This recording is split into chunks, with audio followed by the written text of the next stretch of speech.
사단은, 귀신들은 이와 같은 나의 약점들을 알기 때문에 끊임없이, 특히 크리스찬일수록 시기와 질투심을 통해서 미움과 증오와 이런 것들을 자꾸 자극하게 하고 오해하게 하고 과하게 반응하게 함으로 인해서 점점 마음이 강팍해지게 만듭니다. 근데 이런 것들을 이길 수 있는 비결이 뭐냐면요, 사랑이에요. 자비의 마음, 긍휼의 마음, 인자한 마음, 사랑하게 되니까, 사랑하게 되면요 다 용서가 되는 거 아니겠어요? 말씀으로 족합니다. 말씀만 하시면 내 집에 있는 하인이 나을 줄 믿습니다. 이 백부장은 어디서 이런 믿음이 왔는지 모르겠어요. 우리가 믿음을 갖게 하기 위해서 끊임없이 교회에 와서 예배드리고 설교를 듣고 기도를 하고 스스로 제 무장을 해도 큰 믿음을 갖기가 힘든데, 이 백부장은 드러나게 행동할 수가 없었잖아요. 예수님을 쫓아다닐 수도 없었을 거 아니겠습니까? 그런데 어떻게 해서 이 백부장에게는 그런 믿음이 생겼을까요? 이분의 마음 자체가 사랑과 자비와 긍휼의 마음으로 가득했기 때문에, 그렇기 때문에 외부에서 오는 소문들을 들을 때 그의 마음은 열리기 시작했고 믿음이 생기기 시작했던 것이라고 저는 시작합니다. 가이사랴의 이 백부장도 마찬가지입니다. 늘 그는 하나님 앞에 의로운 사람이었고 선행을 베푸던 사람이었기 때문에 하나님께서는 그를 눈여겨봤고 그를 찾으시고 그가 사도 베드로를 만날 수 있도록 연결해 주시는데, 이 백부장도 그의 마음의 심성이 사랑으로 충만해 있었던 사람입니다. 여러분, 마음의 심성을 사랑으로 가득 채우는 것이 중요해요. 옥토의 마음으로 채우는 것이 중요합니다. 내 마음속에 사랑이 가득하게 되면요 믿음도 생기는 거예요. 그렇게 간접적으로 들었을 같은 말씀인데도 불구하고 이 백부장의 마음속에는 유대인들 중에, 이스라엘 사람들 중에서도 갖지 못한 그런 놀라운 믿음을 이 백부장이 갖고 있었다고 하는 것입니다. 믿음의 길을 선택한 로마의 백부장들, 지륵같이 어두운 때에도 도도히 흘러가는 새 속의 강물과는 다르게 오히려 예수를 찾고 예수를 붙들고 정금 같은 믿음을 고백하는 성도들, 제자들이 곳곳에서 나타나곤 합니다. 이처럼 불운하고 어두운 시기에도, 이러한 상황에서도 하나님은 계속 운행하시면서 사방에서 의로운 자녀들을 찾으시고 또한 그들을 통해서 하나님의 놀라운 계획들을 펼쳐 갔습니다. 그러한 일 안에서 하나님께서 유대인이 아닌 외부인, 로마 사람들입니다. 백부장들이죠. 이 백부장들은 유대인이 아닙니다. 오히려 유대인들을 지배하는 그러한 로마의 군대에 있어서의 백부장의 지위에 있는 사람들입니다. 오늘날로 말하면 중대장 정도 될까요? 100명의 군사를 거느리는 리더니까, 그래서 백부장입니다. 신약 성경에 등장하는 여러 인물들 중에서 백부장에 관해서 오늘 전하려고 합니다. 특히 4명의 백부장에 관해서 살펴보는데, 믿음의 백부장, 그리고 의롭고 선행을 많이 했던 백부장. 그래서 이 두 백부장에 대한 이야기는 간단하게 다루고요. 이미 많이 우리가 이런 말씀들을 많이 접했기 때문에 가버나움에서 만났던 백부장이라든가 가이사랴에 있던 백부장, 사도 베드로와 만났던 백부장에 관해서는 간단하게 전하고요. 오늘 본문에 나와 있는 백부장과 그리고 사도 바울이 만났던 백부장, 이 두 사람을 좀 더 자세히 전하면서 오늘의 말씀을 전하겠습니다. 이처럼 하나님은 외부에서도 끊임없이 세상을 바라보시면서 하나님께서 쓰시고자 하는 사람이 있는가 없는가를 찾으시고, 그런 사람들이 있으면 그들을 통해서 그들을 붙드시고 역사해 주신다고 하는 것이에요. 그러므로 오늘 이 말씀을 통해서 우리들도 이 믿음의 백부장들처럼 여러 명의 백부장들처럼 그들 나름대로의 특징이 있지 않습니까? 그런 특징들이 바로 나의 특징이 되어서 하나님께 귀히 쓰임 받을 수 있는 그런 시간이 되기를 축복합니다. 아멘. 첫 번째 믿음의 백부장이죠. 가버나움에 등장하는 백부장입니다. 이 백부장은 그의 하인 한 사람이 중국병으로 앓았는데 몹시 괴로워했습니다. 요즘에는 의학이 많이 발전해서 많은 도움을 받는데 이 당시에는 의학적인 도움을 받을 수 없으니 고스란히 고통을 감수할 수밖에 없었어요. 그런데 그 하인이 앓는 그 괴로움을 옆에서 지켜보면서 같이 아파하고 안타까워했죠. 그래서 그는 사람들을 보내가지고 예수님께 부탁하도록 권했습니다. 누가복음에 보게 되면은 백부장이 벗들을 보냈습니다. 아마도 그 지역에 있는 장로들이었던 것 같아요. 벗들을 보내어서 오늘날 말하는 청탁인가요? 부탁인가요?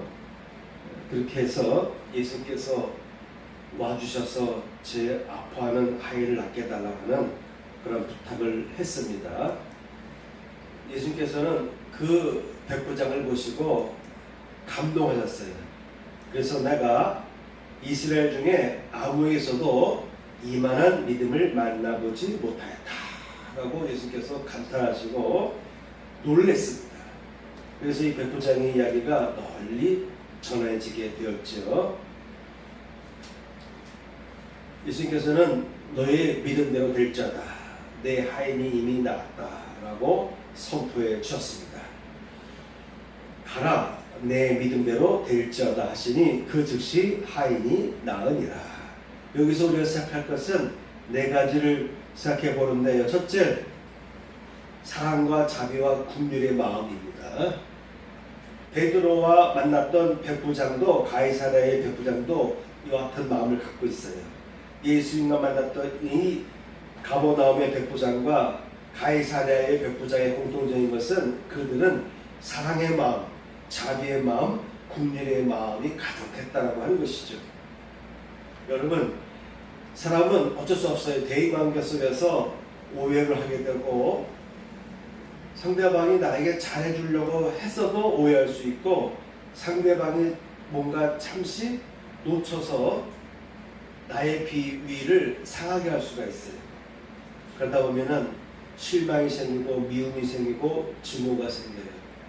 또 의도적으로 악한 사람들이 있잖아요. 그러면 당연하게 그들을 미워할 수밖에 없고 증오하는 마음이 생기죠. 그러다 보면 마음이 강팍해져요. 또한 사람은 시기와 질투의 이 욕구, 이 충동에서 자유롭지를 못합니다. 사단은, 귀신들은 이와 같은 나의 약점들을 알기 때문에 끊임없이, 특히 크리스찬일수록 시기와 질투심을 통해서 미움과 증오와 이런 것들을 자꾸 자극하게 하고 오해하게 하고 과하게 반응하게 함으로 인해서 점점 마음이 강팍해지게 만듭니다. 근데 이런 것들을 이길 수 있는 비결이 뭐냐면요, 사랑이에요. 자비의 마음, 긍휼의 마음, 인자한 마음, 사랑하게 되면요 다 용서가 되는 거 아니겠어요? 사랑하기 때문에 자녀들이 잘못돼도 다 품잖아요. 부모의 마음은 다 품는 것처럼 예수께서 말씀하시기를 내 몸과 같이 사랑하라 했어요.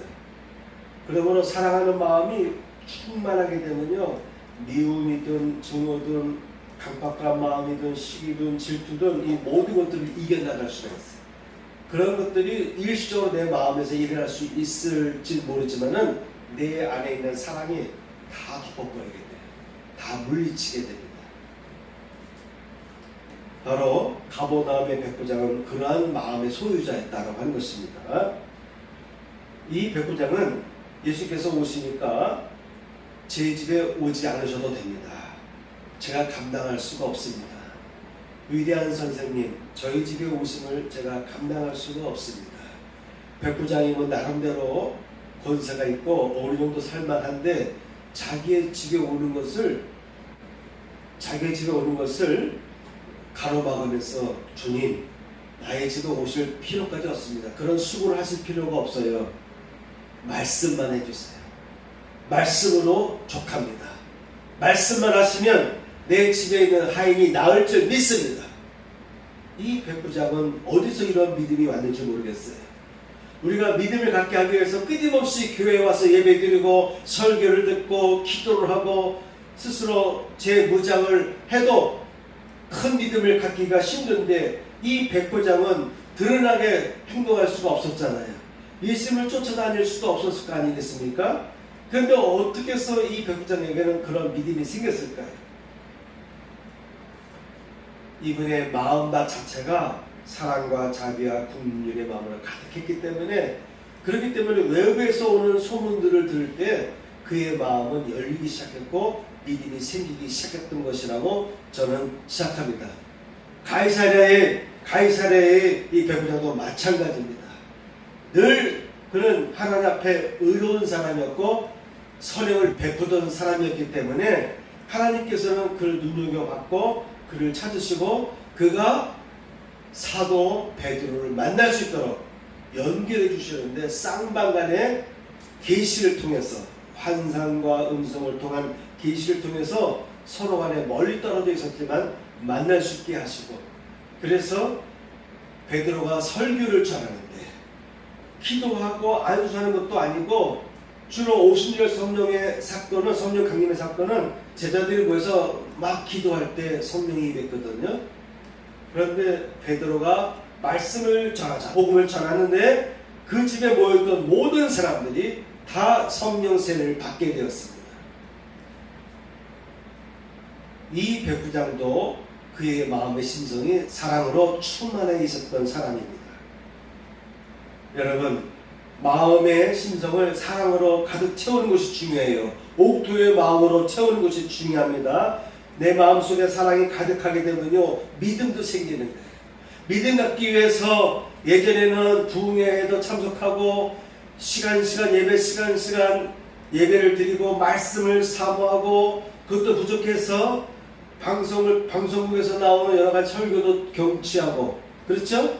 요즘에는 인터넷을 통해서 또는 핸드폰을 통해서, 유튜브를 통해서 얼마든지 설교를 들을 수가 있어요. 그런데 그렇게 듣는 메시지들이 나의 마음에 큰 믿음을 주지 못하는 거예요. 말씀은 풍성한데, 흘러넘치는데 그 말씀을 듣는 사람들의 마음속에 믿음이, 온전한 믿음을 유지하는 사람들이 별로 없다는 것입니다.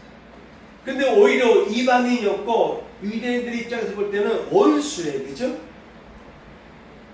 저는 최근에 한동안 일본에 대해서 적대적인 감정을 갖고 있었어요. 곰곰이 생각해보면 일본을 그렇게 적대시할 필요는 없습니다. 왜냐하면 일본의 본토민들도 있겠죠. 키가 작은 본토민들도 있겠지만 북쪽으로 고조선 시대라든가 고구려 시대에 글로 넘어가서 정착하고 거기서 지배하던 세력들이 있었고, 또한 삼국시대에는 백제에서도, 고구려에서도 넘어간 사람이 있었을 것이고, 백제에서는 왕자들이 넘어가서 거기서 왕국을 세우지 않습니까? 그래서 일본의 남쪽 지역은 백제의 영향을 많이 받았고 백제 후손들이 가서 정착한 곳이기 때문에 어떻게 넓게 보면은 일본을 미워할 필요는 없는데, 워낙 일본은 침탈해 왔고 임진왜란을 일으켰고, 그리고 우리나라를 강탈해서 빼앗지 않았습니까? 그리고 여전히 반성할 줄 모르고 독도도 주장하고 자기들의 땅이라고 주장하다 보니까 일본에 대한 증오감, 그런 마음이 생겨서 저는 그동안 일본에 가고 싶어도 애가 떨어든 뭐래도 안 갔어요. 물론 원자력 발전소가 파괴돼가지고 일본 전역으로 유통된다고 하는 뉴스도 보면서, 그런 소식을 보면서 안 가려고도 했지만 또 일본에 대한 증오심이랄까요? 그런 것들이 있으니까 아무리 일본에서 여기가 싸도 안 가려고 했습니다. 그런데 유대인들은 지금 로마로부터 지배를 받고 있어요. 통치를 받고 있습니다. 식민지 통치를 받고 있습니다. 그러니 유대인 입장에서 볼 때 로마의 백부장은 경멸의 대상 아니겠습니까? 증오의 대상. 그런데 하나님의 눈은 달랐어요. 오히려 유대인들보다도 더 훌륭한 위대한 믿음을 소유한 가버나움의 백부장을 예수님께서 만나신 거예요. 하나님은 이미 다 지켜보고 계셨던 것이죠. 그래서 여러분, 마음에 사랑이 충만하게 되면요, 말씀도 잘 들어와요. 직접 들은 말씀도 아니고 아마도 하인을 통해서 들었겠죠. 얘들아, 지금 이렇게 소문나는 예수에 대한 이야기가 있는데 도대체 그 예수가 누구냐? 그러면 하인들이 가서 전해 듣고 와서 백부장에게 알려주지 않았겠습니까? 그렇게 간접적으로 들었을 그 같은 말씀인데도 불구하고 이 백부장의 마음속에는 유대인들 중에 이스라엘 사람들 중에서도 갖지 못한 그런 놀라운 믿음을 이 백부장이 갖고 있었다는 것입니다. 세 번째, 이분은 낮아지는 마음이 있었잖아요. 제가 감당할 수 없습니다. 제 집에 들어오지 마시고 여기서 말씀만 해주세요. 그리고 그는 지인을 통해서 부탁을 했습니다. 여러분, 평상시에 지인들과의 관계를 잘 갖기를 바랍니다. 지인들과의 관계를 잘 갖는 게 중요해요. 그래서 어려울 때 주변에 있는 지인을 통해서 부탁할 수도 있지 않습니까? 이와 같이 이 백부장들은요, 군대의 백부장이기 때문에 많은 100명, 적어도 100명의 군사들을 거느리려면은 그들보다 더 말도 강력하게 카리스마가 있어야 되고 그들을 누를 수 있어야 되고, 그러다 보니까 말도 거칠을 수밖에 없지 않습니까? 말도 권위 있게 해야 되고, 그렇죠? 큰 소리도 쳐야 되고. 그런데 어떻게 이런 백부장들의 마음속에 사랑의 마음이 싹트고 있었는지 참 놀랐습니다.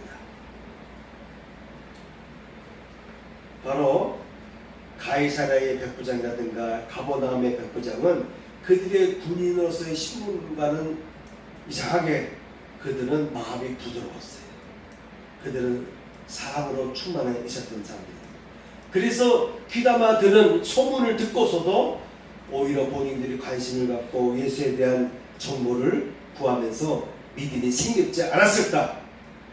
그 믿음이 제 집에 들어오지 않으셔도 됩니다. 여기서 말씀만 하옵소서라고 하는 믿음으로 충만해졌던 것이죠. 이 백부장은 낮아지는 마음이 있었어요. 백부장 입장에서 볼 때는 유대인들을 까볼 수가 있었잖아요. 지배받는 유대인들 얼마나 무시했겠습니까? 그런데 유대인 출신 예수님이 오시는데 오히려 예수님 앞에서 그런 자신을 낮췄어요. 모든 것이 다 준비된 것이죠. 세 번째에 있는 가이사랴의 백부장에 대한 이야기도 제가 좀 아까 곁들였는데, 이 두 분의 이야기를 통해서 공통적인 것은 이들의 심성이다. 심성에 사랑의 마음이 있었다. 사랑의 마음이 있었기 때문에 자비가 흘러나왔고, 마음속에 있는 모든 세속적인 어떤 욕심과 시기와 질투와 강팍함과 증오와 미움이 이들의 마음을 지배하지 못했어요. 귀신을 이기는 비결이 뭐냐? 말씀으로 충만해지는 비결이 뭐냐? 내 안에 사랑이 넘쳐나는 거예요. 나 자신을 향한 사랑처럼 내 형제들, 나의 가족들, 내 주변에 있는 교회 교인들, 내 주변에 있는 지인들을 사랑하시기 바랍니다. 오늘 본문 내용을 보겠습니다. 예수께서 십자가상에서 죽으신 후에 3일 만에, 사흘 만에 부활하셨잖아요. 부활할 때의 장면은 지진이 나면서 예수님의 시신을 안치했던 굴을 막았던 큰 돌이 열려졌어요. 열려졌습니다. 예전에는 이스라엘 사람들이나 이런 그들 저기 보면은 굴 속에 사는 경우가 있었어요. 무덤도 굴 속에 안치하지만은 사람이 실제로 굴 속에 살 때도 많아요. 그러면 굴 속에 들어가는 문이 있을 거 아니겠습니까? 크지 않을 거예요. 좀 구부리고 들어가든가. 거기를 막을 때 어떻게 막냐면은 큰 바위돌, 맷돌보다 큰 거 있죠? 네, 그런 큰 바위돌도 이렇게 굴려가지고 막아요. 그러면 기독교인들이 예배 드리다가 로마인들이 체포하러 온다든가 이런 박해자들이 오게 되면은 그 돌문을 막습니다. 그러면 1차적으로 공격해오는 군사들로부터 어느 정도 시간을 벌죠. 그러면 그들의 지하 속으로 계속 굴을 파놨기 때문에 이 도망가고 저리 도망가고, 마치 동굴에도 사람이 들어가면 찾아 나오기 힘든 동굴이 있는 것처럼 동굴들이 다 거미줄 마냥 다 연결되어 있어가지고 외부에서 온 사람들은 찾아 들어가기가 힘들어요. 찾아 들어갔다가 나오기가 힘든 것이죠. 이처럼 예전 이스라엘 사람들은 동굴에다가 돌을 막는 그런 습관이 있었습니다. 근데 이 돌이 컸어요. 그래서 이걸 쉽게 움직일 수 없었고 로마의 병정들이, 경비병들이 또한 지키고 있었어요. 그런데 예수께서 부활할 때에 큰 지진이 일어나면서 여러 사건들이 나타났죠. 그런데 그러한 예수님께서 죽기 전에 어떤 일이 있었습니까?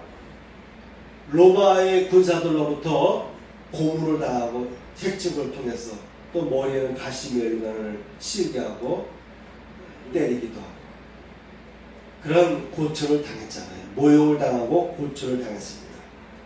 바로 그러한 군사 병사들이 예수님 앞에서 있었던 것이죠. 그런 것을 다 목격했고 자기들이 무시했고, 그래서 예수님을 처형했고, 그리고 그나마 명령에 의해서 무덤을 지키는 가운데에 이러한 자연현상, 기적이 일어나다 보니까 이들이 두려움 속에 빠지게 되었어요.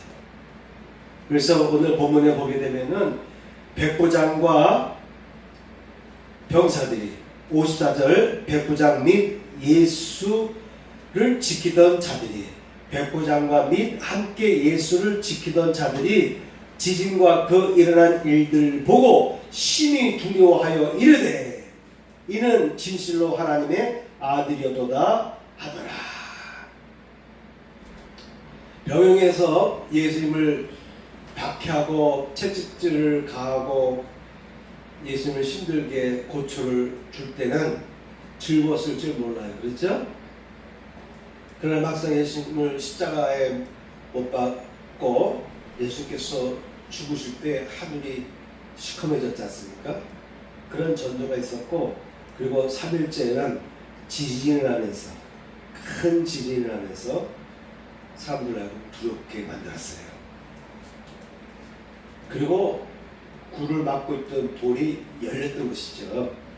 이런 것들을 봤을 때 백부장과 예수님의 안치된 곳을 지키고 있던 병사들은 큰 두려움에, 심히 두려움 속에 빠질 수밖에 없었습니다. 그래서 이는 진실로 하나님의 아들이었도다 라고 이들이 고백을 합니다. 이와 같이 군사들, 처형장에 있었던 이 군사들은 어떻게 보면은 군인들이기 때문에 강팍하잖아요. 얼마 전만 해도 예수님에게 고통을 주던 이 로마의 병사들 아닙니까? 물론 그 사람들인지 아닌지는 모르겠지만 같은 이유죠. 강팍한 마음이 아닙니까? 강팍한 사람. 그런데 이들이 갑자기 마음이 낮아지고 겸손해지고 두려움 속에 빠지면서 그들이 예수님을 고백합니다. 이는 진실로 하나님의 아들이었도다. 이런 고백이 갑자기 나오지 않았을 거 아니겠어요? 이들도 지켜봤을 거예요. 여러 소문을 들었을 것이고 여러 이야기를 들었을 것이고, 어쨌든 종교재판에 의해서 총독의 명령에 의해서 십자가 처형을 하게 돼서 그들이 처형을 진행했고 그 자리를 지키고 있었지만 그들도 마음속에 동요되는 마음이 있었던 것 같아요. 내가 하나님의 신의 아들을 죽였으면 어떡할까? 라는 그들도 마음속에 두려운 마음이 있지 않았겠어요? 마음이 조금씩 처형하면서 녹았을 것이고, 3일이 지나는 가운데 그들의 마음속에도 조금 두려움이 있었던 것 같아요. 그러나 결정적으로 예수님께서 부활하는 놀라운 사건이 일어나니까 그들이 얼마나 심각한 죄를 범한 겁니까? 하나님의 아들을 직접 처형했잖아요. 두려움 속에 빠지면서 이는 진실로 하나님의 아들이었다라고 고백했습니다. 백부장뿐만 아니라 그와 함께 지키던 병사들도 같이 고백을 했어요. 저는 이 백부장의 마음도 다른 강팍했던 백부장보다는 그래도 좀 마음이 좀 좋았던 사람 같아요. 마음의 토양이 그래도 좀 좋았던 사람이었던 것 같습니다. 그렇기 때문에 이와 같은 상황 속에서 예수님을 고백할 수밖에 없었고, 그리고 이는 진실로 하나님의 아들이었다라는 고백을 갑자기 할 수 없어요. 예수님에 대한 지식이 없이는 갑자기 이런 말을 할 수가 없어요. 놀라움에 그들이 놀랄 수는 있지만은, 그렇지만 이와 같은 정확한 이는 진실로 하나님의 아들이었다라고 하는 고백은 이들도 예수님에 대한 정보를 듣고 있었던 것이죠. 예수님에 대한 정보를 듣고 있었고, 과연 이분이 그분일까라는 생각도 하고 있었을 거예요. 그러다가 이와 같은 초단적인 현상이 나타나고 기적이 일어나니까 아, 그렇구나 라고 해서 정확한 정답, 이는 진실로 하나님의 아들이었다 라고 그들이 고백할 수가 있었던 것입니다. 이처럼 여러분, 하나님은 외국 사람들을 바라보시면서, 이방인들을 바라보시면서 그들을 하나하나 보는데 그들의 마음을 보는 거예요. 그들의 마음. 여러분, 오늘 우리 크리스찬들의 마음이 어떠해야 되겠습니까? 우리 크리스찬들이 그저 믿기만 하면 된다라고 하지만, 오히려 유대인 밖에서 있던 이와 같은 로마의 병사와 이 백부장들은 오히려 그들의 군사 직업상으로 볼 때는 그들의 마음이 강팍할 수밖에 없는데, 그럼에도 불구하고 그들이 예수를 즉시 인정할 수밖에 없었던 것은 그들의 마음속에 소문으로 듣고 알던 그 이야기들을 귀담아 들을 수 있는 관심, 생각하는 능력, 그리고 열린 마음, 그런 열린 마음이 있었기 때문에 이와 같은 고백을 즉시 할 수가 있었던 것이죠. 마지막으로 사도 바울과 만났던 백부장에 관해서 이 시간 전하고 마치겠습니다. 예루살렘으로 갈 때 많은 예언자들이 가지 말라고 했어요. 성령께서도 가지 않도록 가지 말라고 권했습니다. 그럼에도 불구하고 사도 바울은 내가 죽으면 죽으리라고 하는 이와 같은 믿음을 가지고 예루살렘으로 들어갔어요. 결국 예고대로, 예언자들의 예고대로 사도 바울은 체포를 당해서 재판을 받는 가운데 사도 바울이 나는 로마의 시민권을 가진 자다라고 선포합니다. 그래서 사도 바울이 나는 로마에 가서 시저에게, 로마 황제 앞에서 나는 재판을 받겠다라고 선포합니다. 그래서 예루살렘 안에서 사도 바울을 종기재판 처리를 못하고 로마로 보내게 되는 거예요. 배를 타고 예루살렘에서 로마로 가야 되는데, 이때 몇 명의 죄수와 함께 율료라고 하는 백부장을 통해서 사도 바울을 로마로 보내게 됩니다. 이때 데살로니가 출신인 아리스다고라고 하는 사람도 바울과 같이 동행합니다. 그리고 시돈 지역에 왔을 때에 바울을 만나고 싶어하는 사람들, 바울을 만나고 위로하고 싶었던 친구분들이 바울을 접견하려고 했어요. 그때 이 율리오 백부장은 허락을 합니다. 그래서 바울이 시돈 지역에서도 잠시 머무를 때에 그의 주변 지인들을, 찾아온 지인들을 다 만날 수가 있었어요. 그리고 나서 배가 계속해서 항해를 하면서 구부로 해안을 지나서 미양이라는 곳에 도착합니다. 구부에서 나서 여러 지역 섬들을 경유하면서 미양에 도착하는데 세계 3대 미양이라고 합니다. 세계에서 아름다운 항구 중에 3대 항구 중에 하나가 바로 이 미양이라고 하는 것이에요. 이탈리아. 이 미양에 도착할 때도 바람이 너무 심해가지고 겨우 미양에 도착을 했습니다. 여기서 여러 날이 이제 지체된 거예요. 이런 과정에서 여러 날이 지체가 됩니다. 그리고 배가 순행하기에는 이미 기회를 놓친 거예요. 이제는 강한 바람이 불 수밖에 없는 그 어떤 시기에 도래된 거예요. 그래서 계속 항해하다가는 위태한 상황이 벌어질 것 같아요. 사도 바울도 선교 여행을 하면서 배를 많이 타봤기 때문에 이제는 사도 바울도 배를 타고 항해할 때 얼마나 위험한지 그렇지 않은지를 경험적으로 많이 알고 있었던 그런 상황입니다. 바울도 상황 파악을 해보니까 이대로 계속해서 배가 항해하다가는 위험할 것 같아요.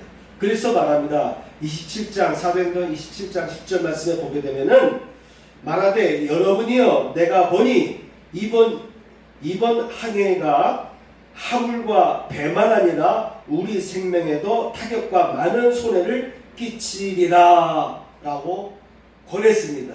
만류한 거죠. 지금 떠나지 말자. 어차피 배가 떠날 수 있는 기회를 놓쳤다. 우리나라에서 일본을 토벌하러 갈 때 여러분 실패하죠. 왜냐면 우리나라에서 동해를 넘어갈 때 태풍이 불 때가 있잖아요. 그런 기회에 넘어가다 보면은 큰 코 다치죠. 배가 물에 빠질 수밖에 없죠. 강풍에 의해서. 이것처럼 그런 기간이 있어요.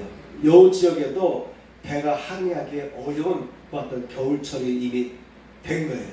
그래서 사도 바울은 권했습니다. 더 이상 우리가 항해하다가는 이미 얼마 전에도 우리가 미양 도착하기 전에도 우리가 바람으로 인해서 우리가 힘들지 않았느냐. 그런데 이미 우리가 배가 떠날 수 있는 그 기회를 놓쳤다. 여러분도 알다시피 이때 부는 이 광풍은 아주 무서운 광풍이다. 여러분도 알지 않느냐. 그래서 이번에 떠나지 않는 것이 좋겠다. 만일 떠나다가는 하물과 배도 그리고 우리의 생명까지도 타격을 받을 수 있다. 이렇게 말했어요. 이런 이야기를 듣던 백부장은 11절 보면은 사도행전 27장 11절 백부장이 선장과 선주의 말을 바울의 말보다 더 믿더라. 선장과 선주입니다. 배의 소유주잖아요. 배의 소유주. 배가 만일 잘못돼도 내 책임이야. 배는 내 거야. 내가 배를 타봐도 한두 번 타본 사람이 아니잖아. 이 정도라면은 얼마든지 우리가 다음 코스까지 가는데 무난할 것이다 라고 확답을 했어요. 선장도 마찬가지입니다. 선장은 고용된 사람이겠죠. 이 선장도 여기 배를 운행함에 있어서 이 선장보다 더 많은 지식을 갖고 있는 사람이 없지 않습니까? 그러니까 가장 많은 지식을 가지고 경험을 갖고 있고 권리를 갖고 있던 선장과 선주가 바울의 말을 무시하고 아니야. 지금 보니까 날씨가 온화한데 지금 보니까 바람이 별로 안 불어. 이때 떠나면은 우리가 다음 코스까지 가는 것이 쉬울 거야. 라고 해서 그들이 출항할 것을 권합니다. 그때 백부장이 듣다가 백부장이 누구의 편을 듣습니까? 선장과 선주의 말을 더 믿었어요. 이 백부장은 그래도 사도 바울에 대한 대우를 참 매우 좋게 해주던 백부장 아닙니까? 그렇죠? 아마도 이 백부장도 바울에 대한 소문을 많이 들었을 거예요. 그래서 백부장에게 여러 가지 편의를 제공해주고 있던 사람이기 때문에 바울이 어떤 사람인지를 어느 정도 알고 있었어요. 그러나 막상 결정적인 순간 판단을 할 때 환경으로 볼 때는 지금 바람이 잠잠해져. 그리고 경험 많은 선장과 그리고 배의 주인인 선주가 이 정도라면은 우리가 수없이 이 점을 통과했었는데 무난하게 통과할 수 있으니까 우리가 출항하자 라고 말할 때 백부장은 이들의 말을 더 들었고 이들의 말에 대해 신뢰하고 그들의 말을 더 믿었던 거 아니겠습니까? 좀 지나다 보니까 계속해서 날씨는 좋았어요. 남풍이 순하게 불매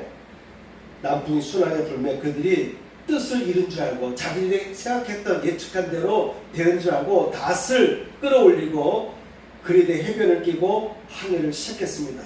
근데 얼마 안 되어서 섬 가운데로부터 유라굴로라고 하는 그 유명한 무시무시한 강풍이 크게 일어났습니다.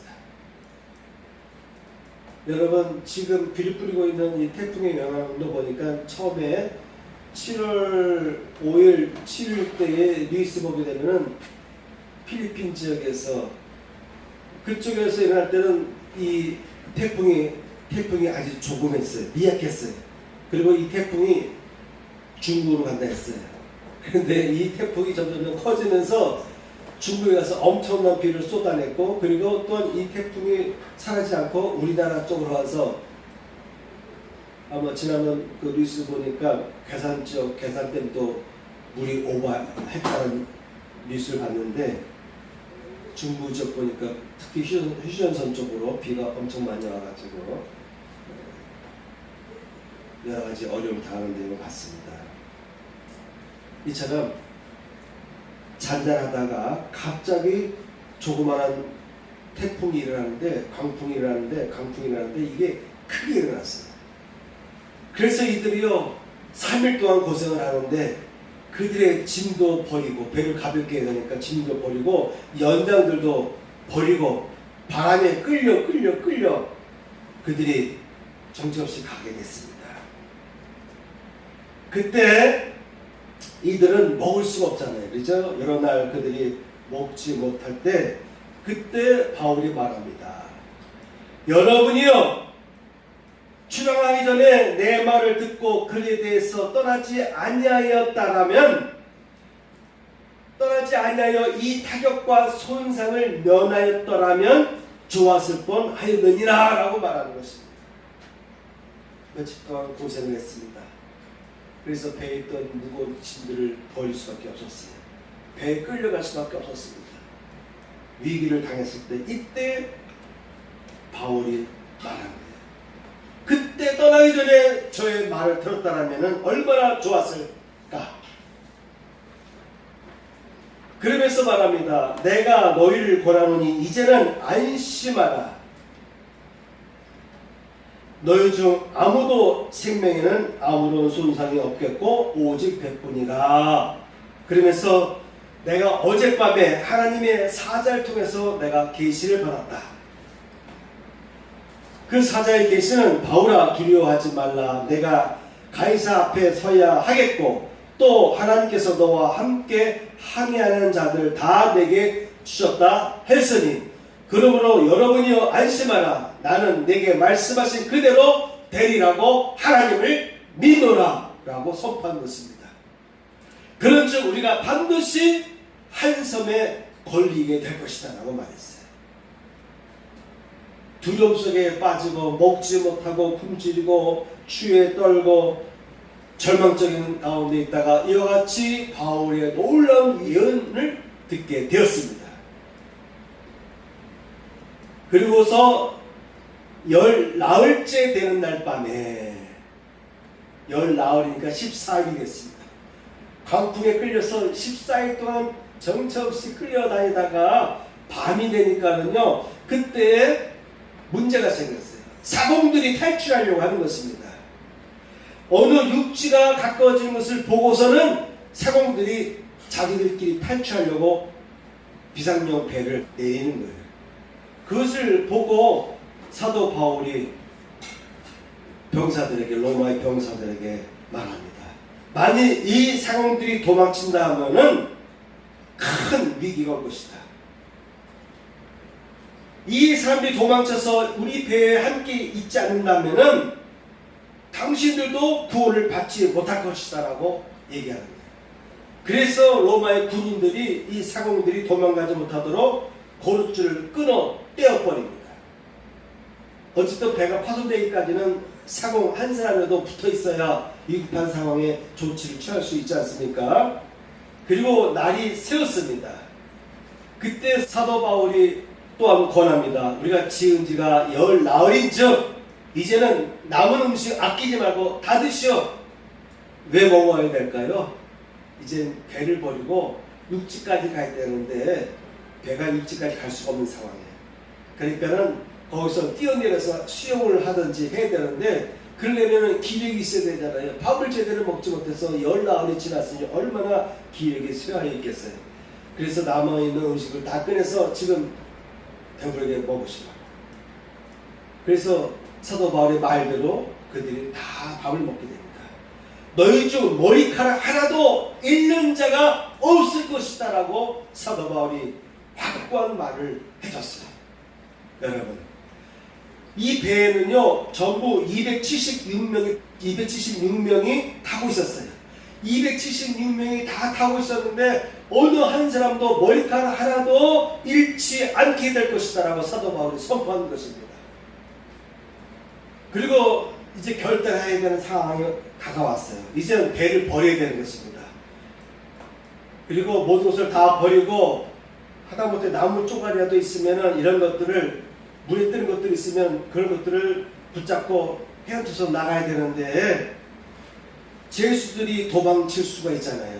사도 바울과 같이 왔던 몇몇의 죄수들이 있었는데 이때 죄수들도 도망칠까봐 군인들이 죄수들을 죽이려고 한 거예요. 배가 이제 걸려가지고 부딪혀서 움직일 수 없는 가운데에서 이제는 배에서 탈출해야 되는데 죄수들까지 탈출하면 어떡합니까? 276명이에요. 그래서 죄수를 죽이는 게 낫겠다라고 판단해서 죄수를 죽이려고 할 때 백부장이 바울을 구원하려고. 자, 중요한 내용 마지막 보시기 바랍니다. 43절에 보게 되면은 백부장이 바울을 구원하려 하여 그들의 뜻을 막고 부하들의 뜻을 막고 헤엄칠 줄 아는 사람들을 명하여 물에 뛰어내려 먼저 육지에 내려가게 할까. 그 남은 사람들은 널쩍한 혹은 배 물건에 의지하여 나가게 하니 마침내 사람들이 다 상륙하여 구조되니라. 예루살렘에서 출발할 때부터 이 백부장은 율리오 백부장은 사도 바울에 대해서 선의를 베풀었어요. 사도 바울에게 위임을 주면서 호의를 베풀어 주면서 사도 바울이 주변 사람들을 다 만날 수 있도록 허용도 해주고 했던 이 백부장입니다. 그러니까 어느 정도 바울에 대한 지식 정보를 알고 있었던 사람이고 그러다 보니까 바울에 대해서 좋은 마음을 품었던 사람입니다. 그러나 그들이 미항에서 떠나서 출발하려고 할 때 그때 바울의 예언적인 위기적인 권고를 이 백부장은 듣지 않았어요. 오히려 누구의 말을 들었다고요? 선장과 선주의 말을 들었습니다. 이 한 번의 실수가 이 결정권자 한 사람이 한 번의 실수가 그들의 경험 배의 소유권자의 주장이 아무리 들어봐도 맞잖아요. 그렇죠? 그들의 경험을 의지하는 것이 맞겠다 해서 사도 바울의 말을 무시했는데 그로 인해서 그들은 죽을 뻔했어요. 276명 전부 다가 위기에 빠졌습니다. 그 이후부터 사도 바울이 갑자기 내가 천사의 계시를 받았다 하면서 아무도 죽지 않을 것이다. 나는 그렇게 될 것을 믿는다라고 선포한 순간부터 이 백부장은 사도 바울의 모든 말을 그대로 듣고 이제는 이 배에 컨트롤을 할 수 있는 리더 누구냐? 사도 바울이에요. 사도 바울이 이제 밥을 먹으라고 하니까 다 밥을 먹게 되고 사도 바울을 죽이지 않게 하기 위해서 제수들도 죽이지 않게 되고 상원들 탈출할 때도 사도 바울의 말에 따라서 백부장은 부하 병사들을 통제했던 것이죠. 자, 여러분 여기서 한 가지 마지막 얘기하고 마치겠습니다. 우리가 평상시에 잘 듣지 않던 이 백부장입니다. 예수님 체험 당시에 동굴 앞에 있었던 무덤 앞에 있었던 이 백부장이라든가 또한 사도 바울과 함께 항했던 이 백부장에 대한 이야기는 많이 듣지 못했던 이야기예요. 그런데 오늘 잠시 우리가 이 두 분에 대한 이야기를 들을 때에 깨달은 바가 있죠. 하나님께서는 우리에게 알려주십니다. 미리 경고해 주실 때가 많아요. 여러분 그래서 그 경고를 무시하면 안 돼요. 여러분의 영이 맑아질수록 여러분의 영이 건강해질수록 성령께서 끊임없이 여러분과 동행해 주십니다. 가슴에 손을 얹고 구원 기도를 드리겠습니다. 할렐루야. 하나님 아버지, 이 시간에도 아름다운 예물들이 복원되었습니다. 기뻐 흠명하여 주시고 11조를 드린 손길과 그의 가정 위에 11조의 복이 부어지게 하여 주옵소서. 또한 오늘 말씀 전한 대로 특별히 바울과 함께했던 백부장처럼 누군가가 옆에서 조언해주고 예언해주고 경고할 때 그 소리를 잘 귀담아 듣고 그 경고의 예언적인 말씀에 따라 행할 수 있는 그 같은 지혜가 우리 모두 위에 임하게 하여 주셔서 어려운 일 당하지 않게 하여 주옵소서. 이제는 우리 구주 예수 그리스도의 은혜와 하나님 아버지의 극진하신 사랑과 성령님의 감동감화 역사하심이 이 자리에 참여한 성도들 위해 함께 하시기를 축복하옵나이다. 아멘.